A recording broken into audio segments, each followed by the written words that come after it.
Amahoro y'Imana bane namwe mwese ndabaramukije muri kumwe na Pasteur Olivier Dusabe sanzwe mubana mu mwanya w'ijambo ry'Imana nk'uyu mwaka kanya turagomba ko dufata umwanya wo gusangira namwe amasengesho ndazi ko nibwo buzima bw'abana b'Imana. Tugiye gufata umwanya wo gusenga, tugiye gufata umwanya wo kwiyegereza Imana mu isengesho, mu ijambo, kandi ndumva ko ari Imana igiye gukora ku buzima bwawe biciye mu ijambo ugiye kumva. Bibiliya iravuga ngo ukwizera kuva ku kumva.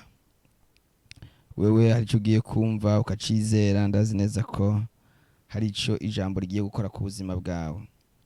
Bibiliya ivuga ngo niwagira ukwizera kungana n'agatete ka sinapi, uzobwira umusozi ngo wa musozi we shinguka, kandi uyo musozi uzokumvira. Ndizera ntakekeranya ko hari icyo Imana igira ikore muri wewe, hari icyo Imana igira ikore mu buzima bwawe, hari icyo Imana igira ikore kuri wewe wizeye.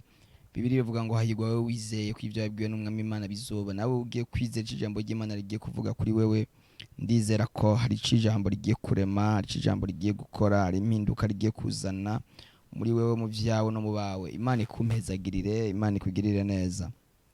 Tugiye gufata umwanya wo gusenga, dusangira ijambo gatoya hanyuma dusenge. Imana iguha umugisha, Imana ikugirire neza. Turiko turacisha ubutumwa uyu munsi kuri page ya Pasteur Olivier Dusabe kuri Facebook. Ashaka gukurikirana kuri Facebook, gukoresha Facebook, ndabizi ko hari ijambo riza gukora ku buzima bwawe. Yesu aguhezagire cyane. Datanye n'ijuru n'isi, Imana ihambaye, vugana n'abantu bawe, gendera ubwoko bwawe, girira neza abo watoranije, girira neza abo wahamagaye. Mwami Yesu, hezagira umuntu wese agiye kumva iri jambo n'aya masengesho bize kumubohora no kumukiza mu izina rya Yesu, amen. Imana ibahezagire kandi Imana ibagirire neza. Reka dusome ijambo ry'Imana. Urashobora gupartaja iyi link we wayibonye, ukayisangiza inshuti yawe, ukayisangiza umugenzi wawe. Ndazi ko ijambo ritaza kumusiga uko ryamusanze, arico riza guhindura kuri we, ku buzima bwiwe no kubiwe. Yesu akugirire neza. Nshaka ko dusangira ijambo rivuga ngo gusenga gukwiriye canke ukwisonzesha Imana yemera canke Imana ishaka canke gusenga Imana ishaka. Kuko iyo tuvuga gusenga, abantu benshi barasenga, ababudiste barasenga, abamizirima barasenga, abakatolika barasenga, abapentekote barasenga, abarepentance barasenga. Hirya no hino usanga abantu bose bakubwira ngo ngiye gusenga.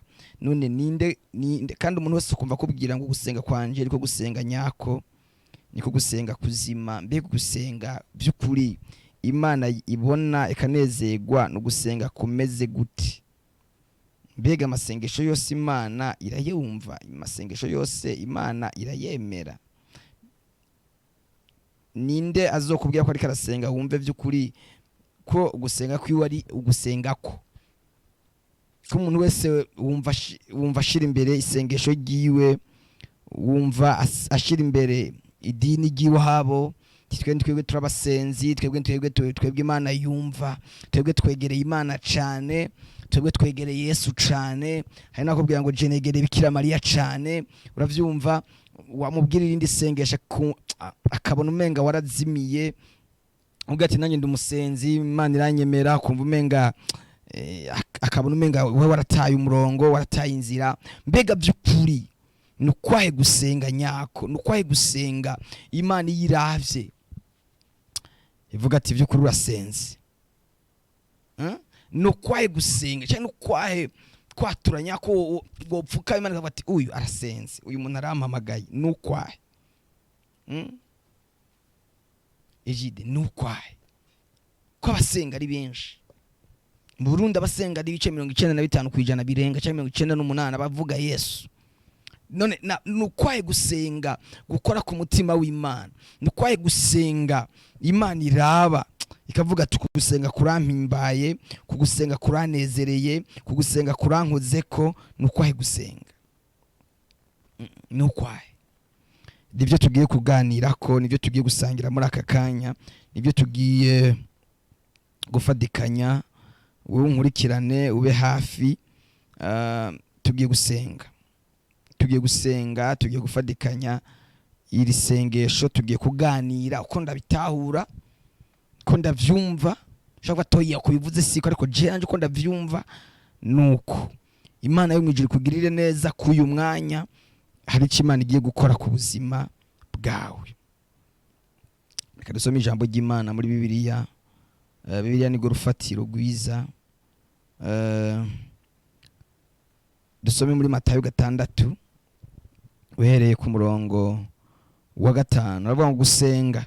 Aha uko gusenga tugiye kumva ni sengesho Yesu yigishije abigishwa biwe. Abigishwa biwe baraje baramubwira ngo twigishe gusenga nkuko Yohana nawe yigishije abigishwa biwe gusenga. Pari bagendanye nawe igihe kinini ariko atarabigishe gusenga. Abona ibyo kujya bije bagaca birira badasenze. Ngo bigeze no guca mu mirima y'ingano bagenda barashikura ingano bagenda baririra. Bo nibisonzesha. Muri kabigishwa ba Yohana bari gisonzesha kenshi cyane. Dusome duhereye ku murongo Karicha duhere ku murongo wa mbere. Avuga ngo Yesu abihaniza ngo nibakoreshe ibyiza no gushimwa n'abantu. Mwirinde nimugakora ibyiza byanyu mu maso y'abantu kugira ngo babarabe. Nimwagira mutyo ntimuzogira impera kuri so mu ijuru. Niwagira ubuntu ntuzuvugisha inzamba imbere yawe nkuko indyarya zikora mu masinagogi no mu nzira ngo bashimwe n'abantu. Ndababwira ukuri baramaze guhabwa impera zabo. Ariko niwagira ubuntu ntumenyeshe ukubamfu kwawe ico ukuryo kwawe gukora, kugira ngo ubuntu bwawe bugirirwe mu misho, kandi so abona ibihishijwe azoguhera. Some kuri 5. Iyo musenga nimukabe nka zandyarya nkuko bakunda gusenga bahagaze mu masinagogi no mu mayira abiri ngo biyerekane imbere y'abantu. Ndababwira ukuri baramaze guhabwa impera zabo. Ariko wowe iyo usenga uje haruguru mu nzu yawe wugare urugi usenge so aba mu misho, kandi so akuboneye mu misho azoguhera. Kandi nimwasenga ntimukabomboranya amanwa nkuko abanyamahanga babigira, biyumvira yuko bazokumvirwa kubw'amajambo yabo menshi. Nimuze muse nabo kuko so azi ibyo mukenye mutarasaba. Nuko musenge mucya muti Data wa twese wo mu ijuru, izina ryawe ryubahwe, bwami bwawe buze, ibyo ugomba bibe mu isi nkuko biba mu ijuru. Ibyo kujya dukwiranye uyu munsi, duhebere imyenda yacu nuko natwe twahebeye abari mu myenda yacu, kandi ntutujane mu bitwosha nabi, ariko dukize wa mubi. Ku bwami n'ubushobozi n'icubahiro ari ibyawe ibihe bidashira. Amen. Nuko kuko nimwaharira abantu ibyaha byabo na so mu ijuru azobaharira namwe, ariko nimutaharira abantu ibyaha byabo na so nawe nazobaharira ibyaha byanyu. Yesu yari karababwira tangura babwira ngo nimugakorere ibyiza gushimwa n'abantu, nimukabikore kugira ngo mushimwe n'abantu. Iyo ukoze iciza ntugikore kugira ngo wereke abantu ko wagikoze, ariko ugikore kugira ngo wereke Imana ko wagikoze. Iki gihe kiragoye, iki gihe giteye ubwoba. Abantu barakora ibyiza bagakora ineza, uri kurabiraba inyuma ukabona umenga ni neza bakoze, ariko babikoze kugira ngo babonwe n'abantu, babikoze kugira ngo bereke abantu ko bazi gukora. Ariko iyo ukora iciza ukaba ukeneye ko kironka impera imbere y'Imana, ugikorere mu misho, so niyakibonera mu misho azoguhera. Birashoboka ugakora ikintu ku mugaragaro, ariko ntugikore kugira ngo wereke abantu ko wagikoze, wereke abantu ko utanga amafaranga, wereke abantu ko utanga ibyo kurya, wereke abantu ko wambika, wereke abantu kugira neza, wereke abantu ko ufasha imfubyi n'abapfakazi, kugira ngo Facebook yose ibimenye, kugira ngo Instagram zose zibimenye, kugira ngo ama YouTube yose abimenye. Oya, ubikore kugira ngo wereke Imana ko wabikoze, ariko ntubikore kugira ngo wereke abantu ko wabikoze. Igihe cyose ukoze iciza kugira ngo gishimirwe n'abantu, uzoshimirwa muri uyo mwanya, bazogukomera amashi, ariko nuronka ejo nuburi vyubaha bazokuvuma. Ariko nubikora kugira ngo uvyereke Imana ko wabikoze, abo bantu bikoreye nubwo batoguhemba, kandi nanco boguhemba nta cyiza ukorera umuntu ngo aguhembe. Ibyo ukora byose ubikore kugira ngo wiyerekane imbere y'Imana. Ibyiza ukora nubikore nk'abafarisayo, nubikore nk'indyarya, kugira ngo wereke abantu ko ufise, wereke abantu ko ufise amafaranga, wereke abantu ko utanga byinshi, ariko ubikore kugira ngo wereke Imana ko ubikora. Ubikore kugira ngo wubake ubwami bwo mu ijuru. Biravuga ngo mwitware ku bwami bw'Imana no kugororoka, n'ibisige byose muvyo vyongerwa ku buntu. Ibyo ukora ubikore ku bw'ubwami. Abantu bakora kugira ngo bubake isi, bubake systeme, bubake izina, abe umusitari amenyekane. Nigeze kumva umusitari umwe yuriye muri bisi kugira ngo abantu bose bamenye ko yinjiye muri iyo bisi, arababwira ngo ndi naka, ntimurihe. Uravyumva? Nimurihe ndabarihira mwese kugira ngo bamenye ko yahageze. Nabwo tubikora kugira ngo abantu bamenye ko twabikoze, ariko tubikora kugira ngo Imana imenye ko twabikoze. Ibyo dukora byose tubikora kugira ngo tunezereze Imana. Shobora kugenda muri viri ugasanzaza amafaranga ugafasha imfuvyi n'abapfakazi, ariko utabikoze kugira ngo Imana ibone ko wabikoze, ukabikora kugira ngo abantu babone ko wabikoze. Ibyo bintu ni fake. Ibyo bintu ni zero. Ubikore kugira ngo Imana ibone ko wabikoze. Usenge kugira ngo Imana ibone ko wasenze.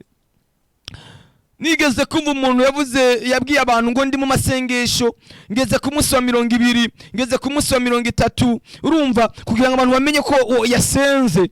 Uravyumva? Agatangura kwereka abantu ko ari mu masengesho, abana yereka abantu ko yonze, akagenda aciye bugufi kugira ngo abantu berekane ko yababaye cyane. Ibyo bintu ni zero. N'abantu mwe kigiye abantu bakora amasengesho bakashira ku Facebook, kigiye abantu bakora amasengesho bakashira ku stati, ngo ngeze ku munsi wa 50, ngeze ku munsi wa 80, muramaze guhabwa imera zanyu. Ayo si amasengesho Imana ishima. Amasengesho Imana ishima n'amasengesho yo mu cyumba, amasengesho atagaragarira abantu. Si ngombwa ngo abantu bamenye ko wasenze menshi, ni birakene ko Imana imenya ko wasenze menshi, kandi Imana ntiyamenya ko wasenze menshi, abantu bazomenya ko yasenze. Niwereka abantu ko wijiriwe mu maso, ko mu maso hawe honze. Oya, Yesu yavuze ngo niwasenga ugende mu cyumba cyawe wihishe, winyegeze, ninakubonera mu misho nzoguhera. Amasengesho y'iki gihe asigara amasengesho y'ubujyajya. Ngo ngiye ku musozi kugusengera, nibikenewe kurinda kubitangaza, ngo ubibwire abantu ngo ngiye ku musozi kubasengera. Wegenda ubasengere, ibimenyetso n'ibitangaza bizogaragara byerekane ko wasenze. Yesu ngo yagiye ku musozi gusenga, agarutse ngo asanga bigishwa birukanye dayimoni yabananiye. Ntiyababwiye ngo mvuye gusenga, ahubwo yirukanye iyo dayimoni. Giye kirageze ngo ibyo ukora biba bigaragaza ibiri muri wewe. Ntabwo ari amacambo menshi azogaragaza ko uri umwana w'Imana, ahubwo imico, imikorere, ubuzima ubayemo nibwo buzokwerekana yuko usenga. Biravuga ngo murasaba nimuhabwe kuko musaba nabi. Banu babaye abafarisayo mu masengesho, n'ivyantu barasenga, abantu barisunzesha, ariko ivyanwa bivuye mu masengesho navyo. Umuntu akava mu masengesho umugabo ameze kwa kundi, ubwibone bukiri bwa bundi, ugwango rukiri gwa rundi, inzigo ikiri kwa kundi, ishari rikiri rya rindi. Ayo siyo masengesho Imana ishaka. Nimba usenga hakwiye kubaho transformation muri wewe ibwina, hanyuma inyuma naho akagira ibigaragara ko wasenze. Ariko nimba usengira indani ataminduka, uzomeze nk'ibuye riri mu mazi ariko ritagira iminduka, riguma rimeze kwa runda, ahubwo ico rikoze rizana urubobi, uritsitaye karagwa, urikigusha kuri benshi. Kubera iki? Ntabwo urasenga. Tanga urusenga, fata urufatiro rwiza. Gusenga si ukuvuga menshi, ariko gusenga no gusenga avec précision, avec icerekezo. Ufise destination ijaye. Usenga kugira ngo abantu babone ko wasenze, kugira ngo wereke abantu ko ufise imbaraga. Abo baramaze guhabwa imera zabo. Mbega uvuga ubutumwa kugira ngo werekane ko wavuze ubutumwa, mbega ukora kugira ngo wereke abantu ko wabikoze, mbega uja kumpimba kugira ngo wereke abantu ko wagiye kumpimba. Nimba wagiye kumpimba nikwiye kuba publicité, ngo publie ubwira abantu bose ngo ndagiye mu bitaro, ndagiye kumpimba, ndagiye gufasha imfuvyi zirunaka. Oya, bukwiye kubibanga ryaje mu mutima, kubibanga ryaje mu mutima. Ariko iki gihe abantu simbona ugusenga kwacu. Reka mvuga ugusenga kwacu. Mana, nimbona aho ndabikora nabi, mbabarire unyigishe kubikora neza, kuko singomba kwivyo nkora vyo bikorwa vy'imfabusa. Ndagomba ko ibikorwa nkora bibikorwa bizokwandikwa cyangwa ibikorwa bizoseruka kuri wa munsi.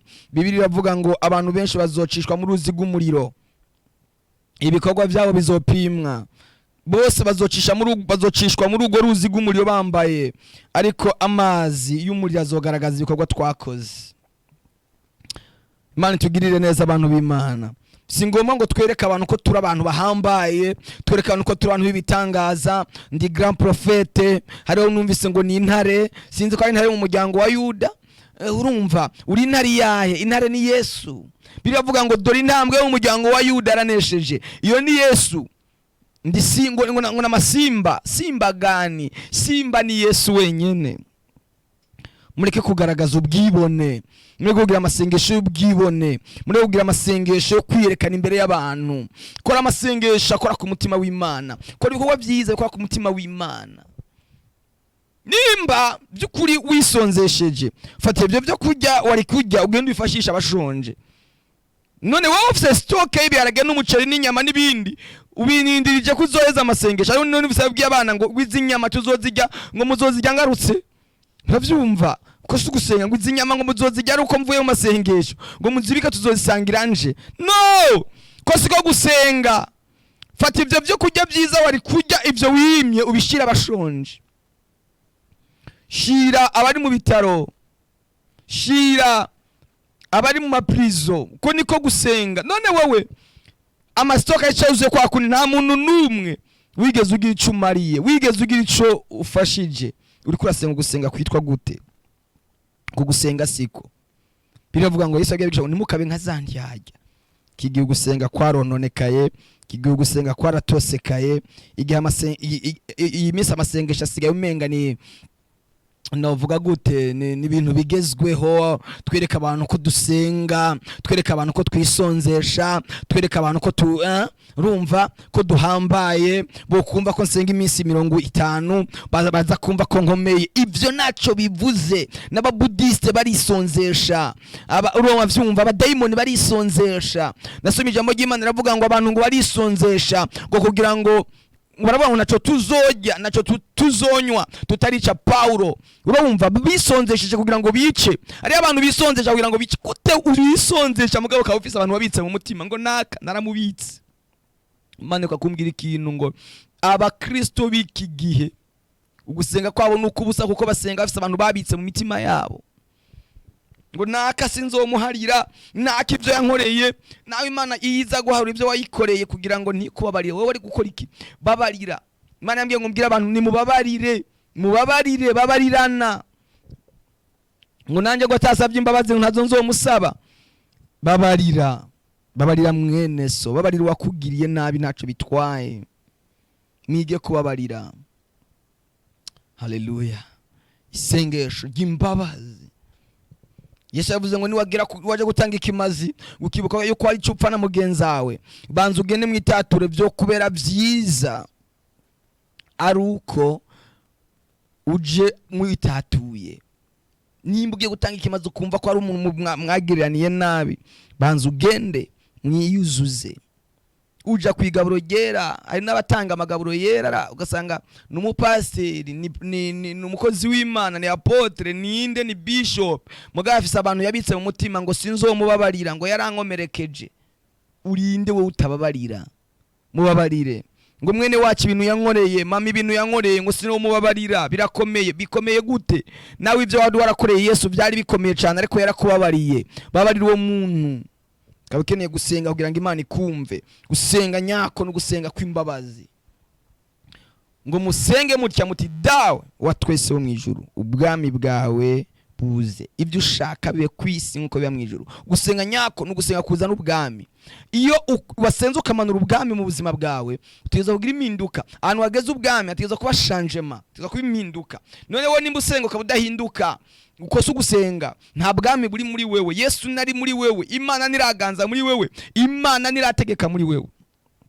Ndumva ngomba kugusengera mwene data uri kuradukurikirana. Ngomba dufate umwanya wo gusenga.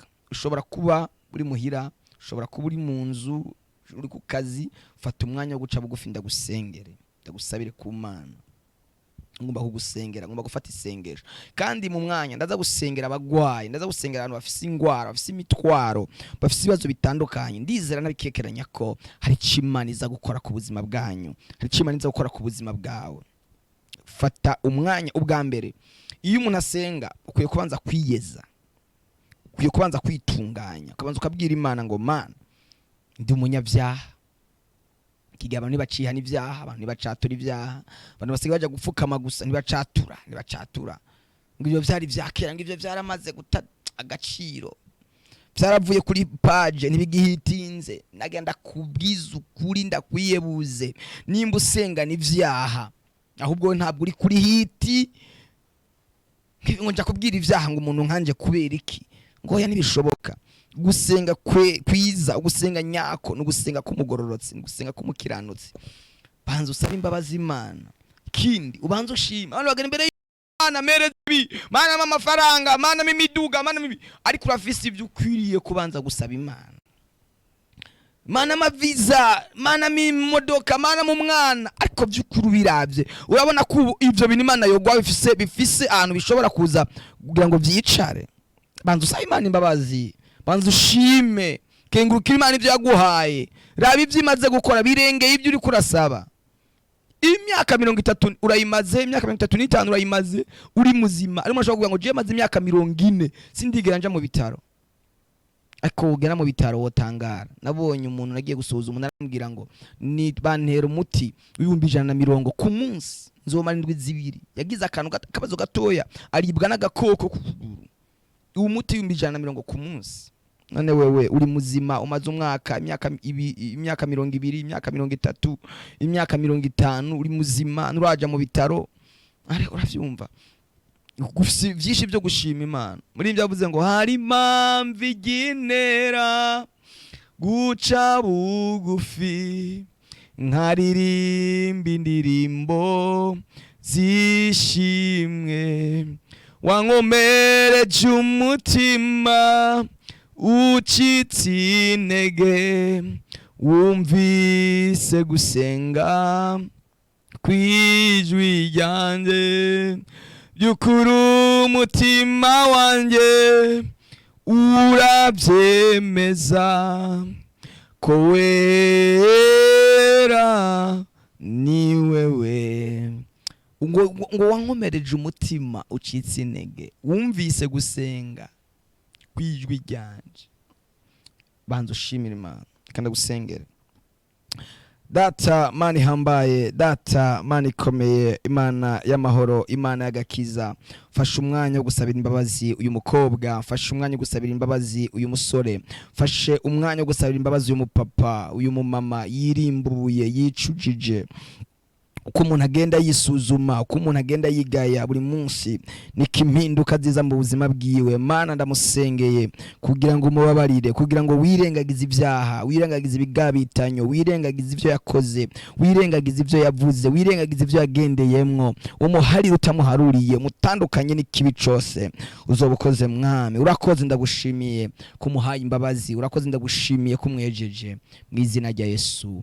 Amen. Mana mu izina rya Yesu ndasengeye uyu muntu wese afise ikibazo, niba ari ingwara ndasenze ngo ubushobozi bwawe bukore igitangaza, imbaraga zawe zikore miracle, ubushobozi bwawe bukore igitangaza cihuta, niyakire gukira. Kumbura aremerewe n'ibibazo bikomeye, aremerewe n'ibibazo bitandukanye bihosha ubuzima bwiwe, ndamusengeye ngo umugirire neza, ndamusengeye umubere inyishu, akira ubuzima mwene data, akira kwidegembya nshuti yanje, wowe ugira amahirwe yo kumvira isengesho, akira iri jambo ribohora ubuzima bwawe. Ndahanuriye ubuzima bwawe wihebuye, ndahanuriye ubuzima bwawe urushe, ndahanuriye ubuzima bwawe unaniwe. Niwakira ubutabazi buvuye kuri Yesu, niwakira igisubizo kivuye ku Mana, niwakira inyishu ivuye ku Uwiteka Imana. Uyu mwanya nino saha abakugiriye nabi ubakuye mu mutima, hinjiye ikintu gishasha. Ubwami bw'Imana bwinjiye muri wewe, ubwami bwa Mesiya bwinjiye muri wewe, ubwami bw'ijuru buganje mu mutima wawe.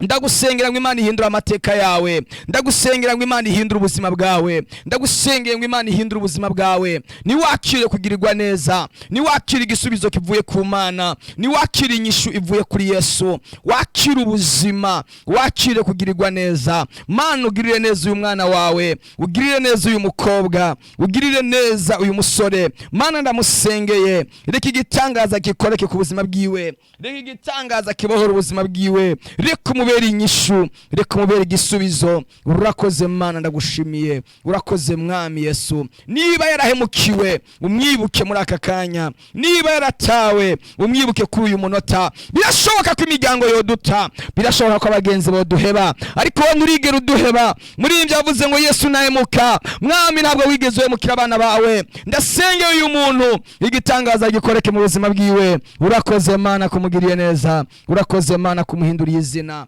urakoze Mana kumuhinduriye amateka. Ndakunezerewe Yesu, ndakunezerewe mwizigirwa. Urakoze kubikoze, urakoze kubiremye, urakoze kubihinduye bisha. Cyubahiro n'amashimwe bibyawe mu izina rya Yesu Kristo.